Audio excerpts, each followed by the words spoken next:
Hello friends, welcome to my channel. Today we will do the chemical kinetics part 2। Part 1 हम लोगों ने last time किया था, इन दोनों में काफी गैप हो गया। तो it is because of two reasons. पहले तो मेरा लैपटॉप खराब हो गया, तो काफी दिन इस लॉकडाउन के चलते ये सर्विस सेंटर पे पड़ा रहा। सेकंड, मेरी खुद तबीयत खराब हो गई, तो I was not able to prepare the lectures. So sorry for the delay. लेकिन अभी दोनों मस्त हैं, मैं भी ठीक हूँ, मेरा लैपटॉप भी ठीक हो गया है। So we will do it. और अभी क्या है कि I will try to regularly update the chapters, okay.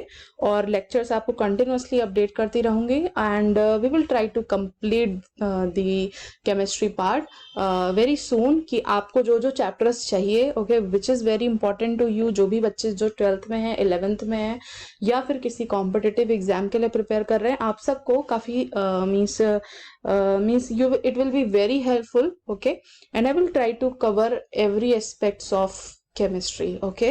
So be with me and let's begin the lecture.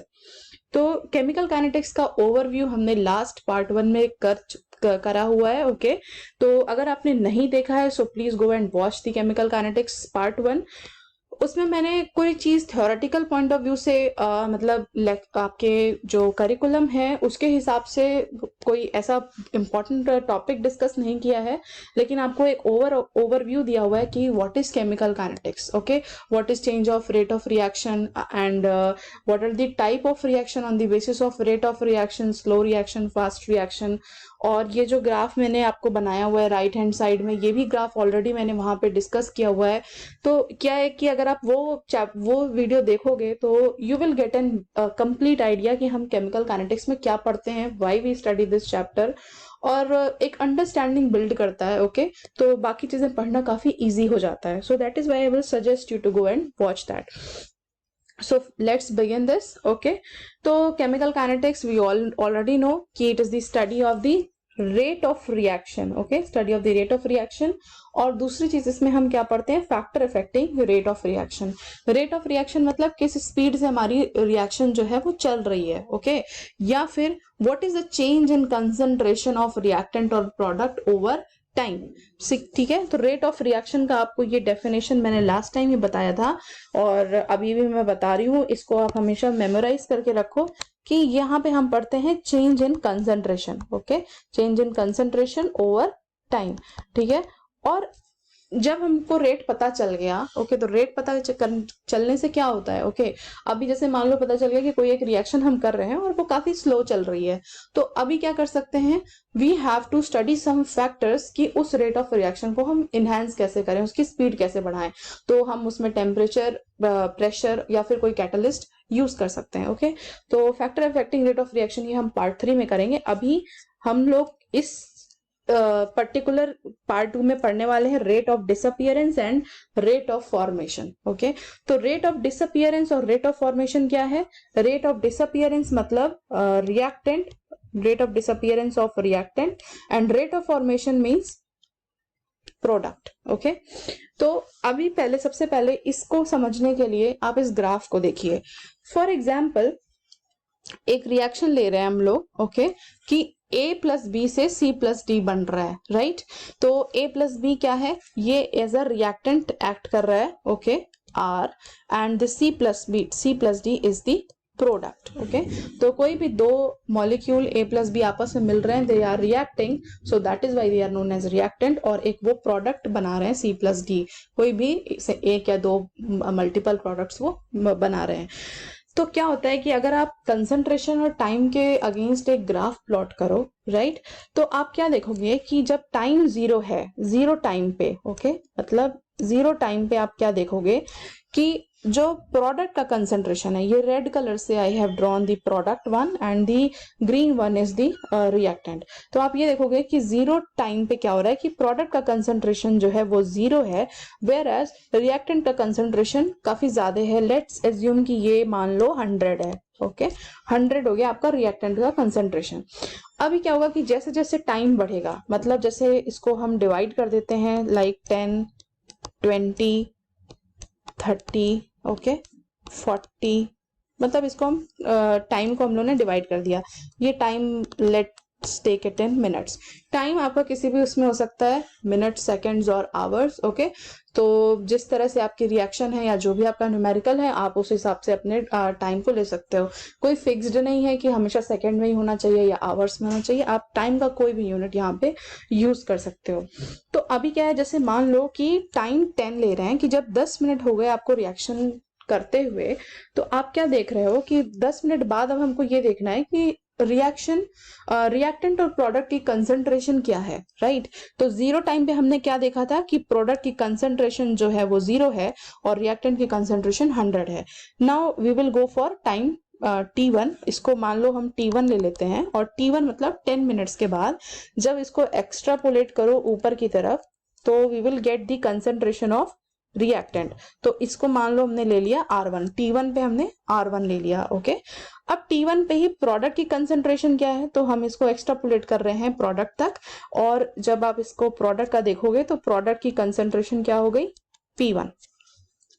तो आप देखो कि यहाँ पे क्या हुआ कि जीरो टाइम पे पहले प्रोडक्ट 100 था और रिएक्टेंट 100 था और प्रोडक्ट 0 था, लेकिन अब क्या हुआ कि जब आप 10 मिनट बाद देख रहे हो तो कुछ रिएक्टेंट जो है वो कंज्यूम हो गया। नाउ इट स्टार्टेड डिक्रीजिंग, मतलब यहाँ ऊपर 100 है तो ऑब्वियसली यहाँ नीचे कुछ 80, 90 या 70 कुछ ऐसे हो गया होगा। ओके, और प्रोडक्ट जो पहले 0 था, now the concentration of product start increasing.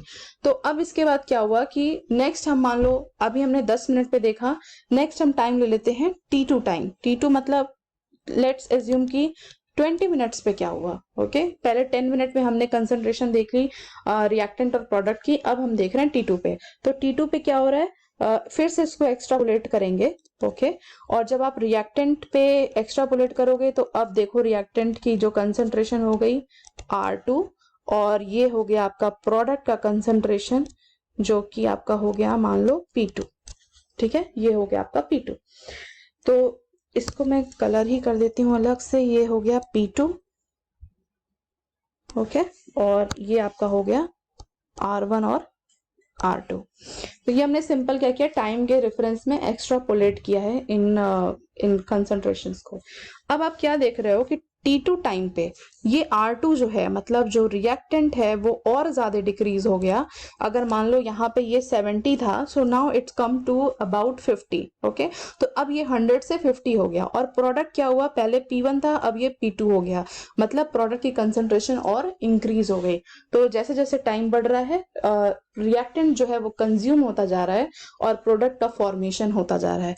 इसी चीज को हम बोलते हैं रेट ऑफ डिसअपियरेंस और रेट ऑफ फॉर्मेशन।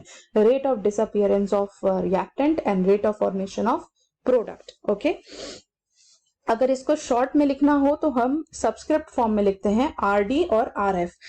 और एक्चुअली में इसको ये मैंने गलत लिखा है, इसको क्या होना चाहिए, इसे गलत क्यों है कि रेट को हमेशा हम स्मॉल r से रिप्रेजेंट करते हैं। ठीक है, तो इसको मुझे लिखना चाहिए था, जस्ट अ मिनट, इसको डिलीट मार देते हैं, इसको मुझे ऐसे लिखना चाहिए RD is equals to RF।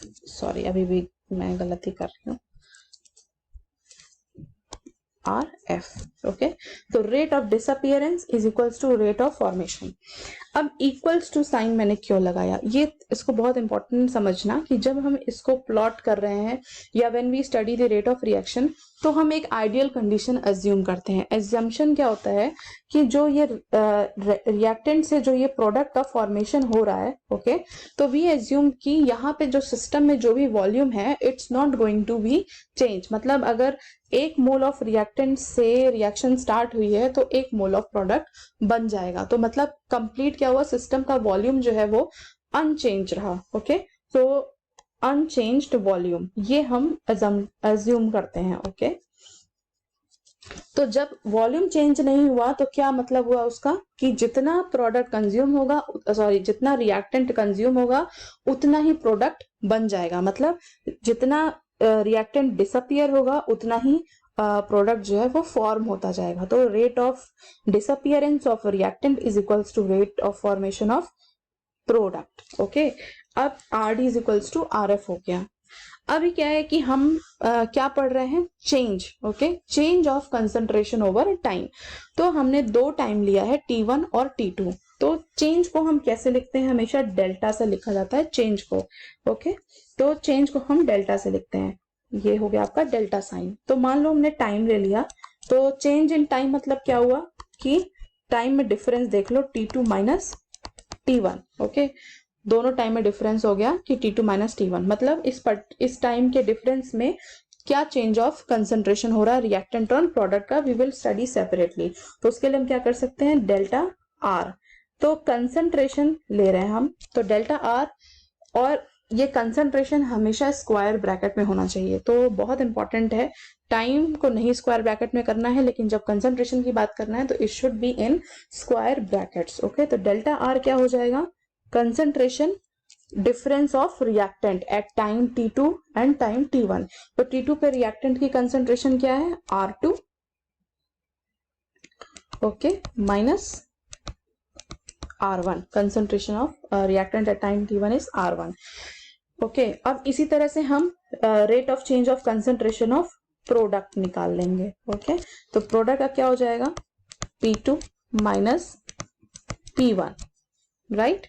तो rate of change of rate of reaction क्या हो गया, रेट ऑफ रिएक्शन हमने क्या पढ़ा है, change in concentration over time. तो रेट ऑफ रिएक्शन मतलब R, तो R क्या हो गया, change in concentration over time. तो मान लो चेंज इन कंसंट्रेशन, पहले हम रिएक्टेंट का देखते हैं, तो ये क्या हो जाएगा, delta R upon delta T, right. अब रिएक्टेंट का कंसंट्रेशन क्या हो रहा है, कम हो रहा है, क्योंकि रिएक्टेंट जो है वो कंज्यूम हो रहा है, तो इसलिए हमेशा हम यहाँ पे एक नेगेटिव साइन लगा रहे हैं, ठीक है। क्योंकि R2 क्या हो गया, R2 as compare to R1 हमेशा कम होगा, तो यहाँ पे अपने आप एक नेगेटिव साइन आ जाएगा। ओके, तो ये नेगेटिव साइन मिस मत करना इसको लिखते समय।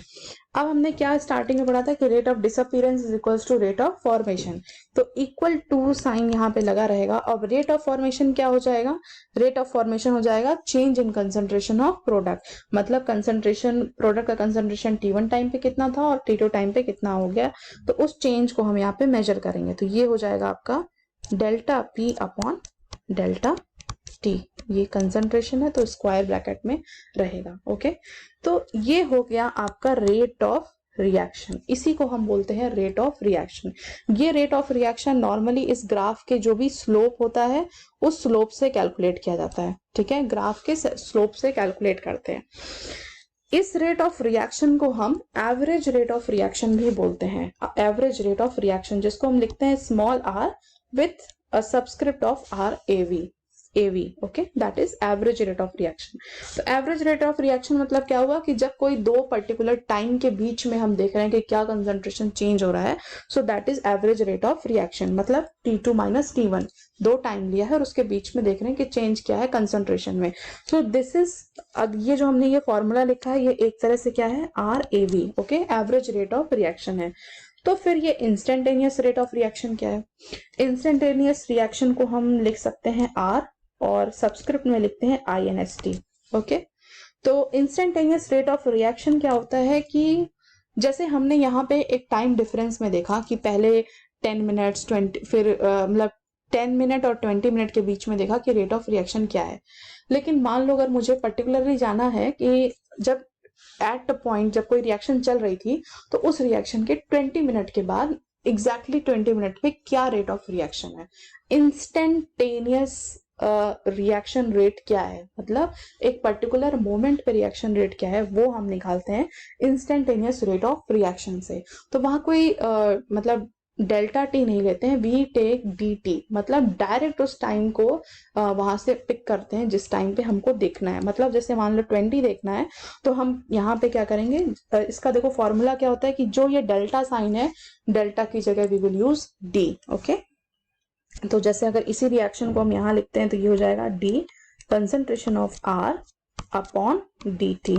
ओके, और ये माइनस साइन हमेशा यहाँ रहेगा, is equals to then D concentration of product upon DT। Okay, तो D का मतलब जब भी कहीं आप DT देखो तो मतलब क्या हुआ कि हम instantaneous rate of reaction calculate कर रहे हैं, डेल्टा साइन देखो तो मतलब हम average rate of reaction calculate कर रहे हैं। तो मतलब अगर हम यहाँ पे हमको इसका देखना होता तो हम क्या पर्टिकुलर से मान लो हमको देखना है कि 30 मिनट के बाद रेट ऑफ रिएक्शन क्या हो रही है। इंस्टेंटेनियस रिएक्शन क्या है 30 मिनट्स पे, हमें डिफरेंस नहीं देखना है, हमें चेंज नहीं देखना है, हमें उस पर्टिकुलर टाइम पे क्या रेट ऑफ रिएक्शन है वो देखना है। तो उसके लिए क्या करते हैं, हम एक टेंजेंट ड्रॉ करते हैं और ये इंस्टेंटेनियस रेट ऑफ रिएक्शन इसके स्लोप से कैलकुलेट कर लेते हैं फ्रॉम दी स्लोप। ओके, तो सिंपल क्या है, जैसे 30 पे देखना है तो जो भी पर्टिकुलर रेट ऑफ रिएक्शन है और सॉरी जो भी कंसंट्रेशन है डीपी, ओके, जैसे आपने इसको प्लॉट कर लिया और यहाँ पे मान लो जो भी रिएक्टेंट की जो कंसंट्रेशन आ रही है, लेट्स एज्यूम कि इसको आप इधर ले आ रहे हो तो 30 के अराउंड आ रहा है, तो इसको 30/30 कर दोगे, ठीक है, वही आपको यहाँ पे एग्जैक्टली वही रेट ऑफ रिएक्शन हो जाएगा। ठीक, तो अगर ग्राफ से निकालना हो तो सिंपली आप उसको एक्स्ट्रापोलेट कर दोगे और उस पर्टिकुलर टाइम से डिवाइड कर दोगे। यहाँ टाइम का डिफरेंस नहीं लेना है इंस्टेंटेनियस में, ठीक है। अब इसके बाद नेक्स्ट क्या आता है, स्टाइशियोमेट्री। जैसे कि हम एक एग्जांपल ले रहे हैं कि formation of water, okay, H2 + O2 form 1 molecule of H2O, ठीक है। लेकिन अब तुम इस रिएक्शन को देखो तो ये एक अनबैलेंस्ड रिएक्शन है, क्योंकि यहाँ O2 जो रिएक्टेंट में O2 है और प्रोडक्ट में सिर्फ O है। ओके, आई थिंक आप सब लोगों को स्टैचियोमेट्री पता होगा। तो रिएक्शन बैलेंस करना इज वेरी इंपॉर्टेंट। कोई भी रिएक्शन देखो तो सबसे पहले ये देखो कि वो बैलेंस्ड है या नहीं है। और केमिकल काइनेटिक्स में अगर ये रेट ऑफ रिएक्शन के न्यूमेरिकल सॉल्व करने हैं तो ये बहुत ही इंपॉर्टेंट स्टेप है कि आपको स्टैचियोमेट्री पता होनी चाहिए कि ये रिएक्शन बैलेंस्ड है या नहीं है। ओके, तो जैसे यहाँ पे क्या करना है, O2 यहाँ पे इधर रिएक्टेंट में 2 है तो आप सिंपल यहाँ पे 2 लिख दोगे। ओके, अब क्या हो गया, O2 O जो है आपका 2 हो गया, लेकिन हाइड्रोजन क्या हो गया, 4 हो गया, 2 × 2 4। यहाँ पे सिर्फ 2 है रिएक्टेंट में तो आप एक 2 यहाँ पे ऐड कर दोगे। अब क्या हुआ कि now this reaction is complete. तो इसमें क्या हो गया कि 2 moles of H2 and 1 mole of O2 is forming 2 moles of H2O। तो जहां पे भी स्टैचियोमेट्री आ जाती है, ठीक है, जहां पे भी स्टैचियोमेट्री आ जाती है, जैसे फॉर एग्जांपल ये जो मैंने AB के फॉर्म में लिखा है, ये एक तरह से इसी तरह के रिएक्शन को रिप्रेजेंट करिए। जो स्मॉल लेटर्स में है वो स्टैचियोमेट्री है और जो कैपिटल है वो मॉलिक्यूल्स हो गए। तो अगर इस तरह का कहीं पे भी आता है तो आप सिंपल जो ये हमने रेट ऑफ रिएक्शन का फॉर्मूला लिखा है ना, यही लिखोगे और उसको क्या करोगे, स्टैचियोमेट्री जो उसकी स्टैचियोमेट्री है उससे डिवाइड कर दोगे। तो फॉर एग्जांपल हम ये H2 वाले को लिख के देखते हैं कि इसका रेट ऑफ रिएक्शन हम कैसे लिखेंगे। ओके, एक तरह से आपको समझ में भी आ जाएगा और न्यूमेरिकल्स में भी काफी इजी हो जाएगा। तो इसका जो अगर हमको रेट ऑफ रिएक्शन लिखना होगा तो हम लिखेंगे जैसे कि rate of reaction small r, तो हर एक रिएक्टेंट और हर एक प्रोडक्ट का अलग अलग लिखा जाता है। ओके, तो जैसे H2 के केस में क्या हो जाएगा, difference in concentration of H2 divided by delta T। Okay, यहाँ पे हमेशा नेगेटिव साइन लगेगा क्योंकि ये रिएक्टेंट है। ओके, फिर माइनस, इसी तरह से minus delta concentration of O2 divided by delta T। Okay, और फिर इज इक्वल्स टू प्रोडक्ट क्या बन रहा है, difference in concentration of H2O upon delta T। ये हो गया आपका रेट ऑफ रिएक्शन का फॉर्मूला। अब अगर स्टैचियोमेट्री है तो सिंपली क्या करेंगे कि जिसके आगे जो स्टैचियोमेट्री है उसमें क्या करेंगे, उस पर्टिकुलर रेट ऑफ रिएक्शन में उसी स्टैचियोमेट्री से उसको डिवाइड कर देंगे। जैसे यहाँ पे आपके H2 के केस में लगा हुआ है तो यहाँ पे 2 है, तो सिंपल यहाँ पे क्या करना है, जब आप रेट ऑफ रिएक्शन लिखोगे तो आप इसमें सिर्फ यहाँ पे 1/2 कर दोगे। मतलब जो भी रेट ऑफ रिएक्शन है उसको उसके स्टैचियोमेट्री से डिवाइड कर देना है। O2 के केस में कोई स्टैचियोमेट्री नहीं है, यानी कि 1 है, तो कुछ करने की जरूरत नहीं है। फिर H2 में भी 2 लगा है तो यहाँ पे भी हम क्या करेंगे, 1/2 कर देंगे। ओके, तो ये देखो, ये मैंने फॉर्मूला एक डेफिनेशन टाइप का लिखा है कि रेट ऑफ ओवरऑल रिएक्शन क्या होती है, मतलब रेट ऑफ फॉर्मेशन या रेट ऑफ जो डिसअपियरेंस हो रहा है उसको हम लोग को सिंपली क्या करना है, डिवाइड कर देना है उस पर्टिकुलर कंपोनेंट के स्टैचियोमेट्री कोफिशिएंट के साथ। बस इसमें ध्यान रखने की क्या बात है कि जो जिस कंपोनेंट के आगे, जिस मॉलिक्यूल के आगे जो स्टैचियोमेट्री है उस मॉलिक्यूल को उसी के स्टैचियोमेट्री से डिवाइड कर देना है। अब ये ना हो कि H2 का तुम 1/2 लेके और O2 में कर दो। ओके, तो तुम्हारा रिजल्ट और जो भी इक्वेशन होगा वो गलत आ जाएगा। ठीक है, तो बस इतना ही है ये आपके इसमें मतलब रेट ऑफ रिएक्शन के कैलकुलेशन पार्ट में।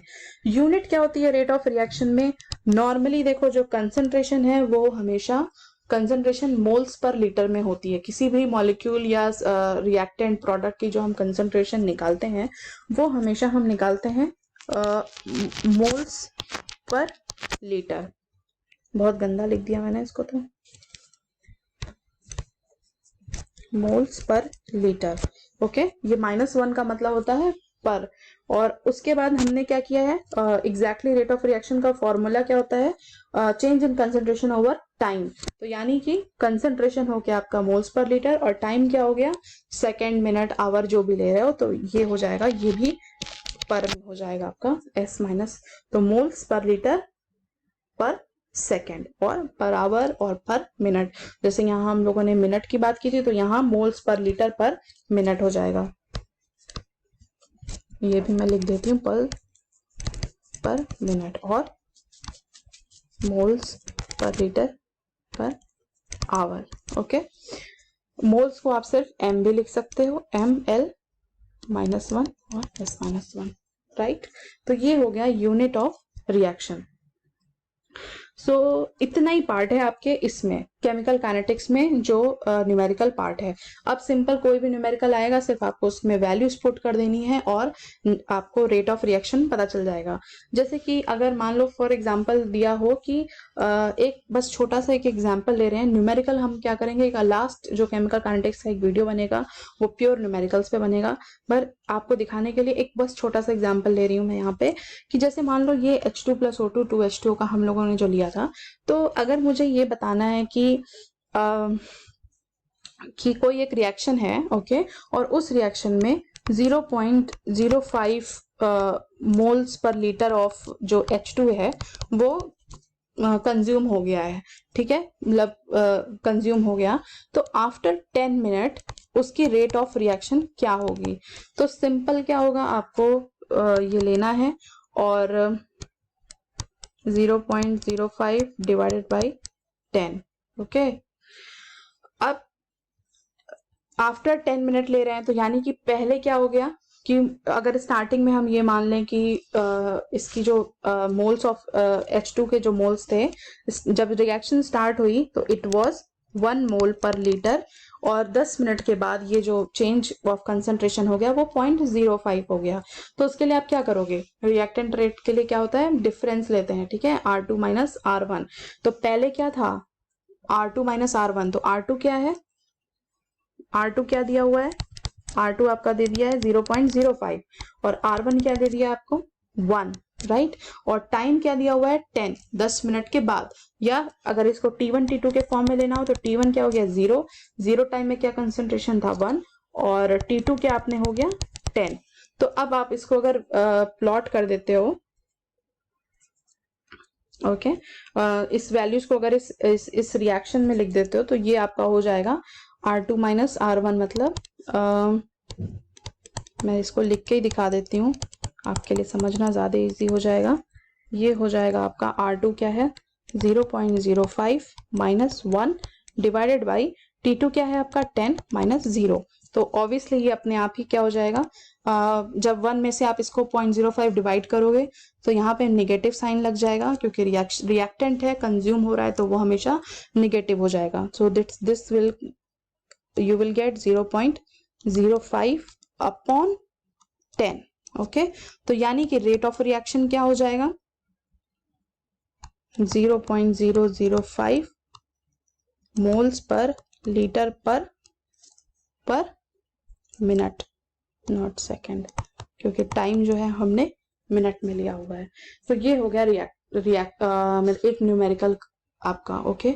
और इसी टाइप के सारे न्यूमेरिकल्स हैं, पर जो मेरा प्लान ये है कि जब केमिकल काइनेटिक्स खत्म हो जाएगा तो I will take the numerical part. कुछ numericals I will pick from the NCERT, okay, क्योंकि बहुत सारे रेफरेंस बुक आप लोग यूज करते हो, तो it's not possible for me to take question from every reference book. तो स्टैंडर्ड मान रहा है NCERT को, और उसमें से डिफरेंट टाइप ऑफ क्वेश्चन हम लेंगे और पूरा केमिकल काइनेटिक्स का क्वेश्चन भी हम सॉल्व करेंगे, ओके। तो आई थिंक ये आपको समझ में आ गया होगा। तो आज हमने क्या पढ़ा है कि व्हाट इज केमिकल काइनेटिक्स, ठीक है। उसके बाद हम लोगों ने ये ग्राफ समझा है, rate of disappearance and rate of formation. उसके बाद हम लोगों ने ये रिएक्शन पढ़ी है, जो कि बहुत इंपॉर्टेंट है, एवरेज रेट ऑफ रिएक्शन पढ़ा है हम लोगों ने, ओके। राइट। और फिर नेक्स्ट हम लोगों ने पढ़ा है इंस्टेंटेनियस रेट ऑफ रिएक्शन पढ़ा है हम लोगों ने, और हम लोगों ने एवरेज रेट ऑफ रिएक्शन पढ़ा है, राइट। देन लास्ट में हम लोगों ने यूनिट ऑफ रिएक्शंस पढ़े हैं। और बहुत इंपॉर्टेंट चीज पढ़ा ये है कि अगर स्टैचोमेट्री दिया हो तो we have to divide it with the जो भी रेट ऑफ रिएक्शन आ रही है उसको हम उसके पर्टिकुलर स्टैचोमेट्री से डिवाइड कर देंगे, और एक छोटा सा न्यूमेरिकल देखा है। तो आई थिंक आज के लिए बहुत ज़्यादा हो गया, 25 मिनट्स का वीडियो हो गया, बट ये कंप्लीट एक्सप्लेनेशन है। और अगर इसके बाद अगर आप अपनी बुक पढ़ते हो तो you will be like you will find it very easy to understand this part of chemical kinetics. Okay, so next part के लिए tata bye bye, we will meet with the chemical kinetics part 3. See ya.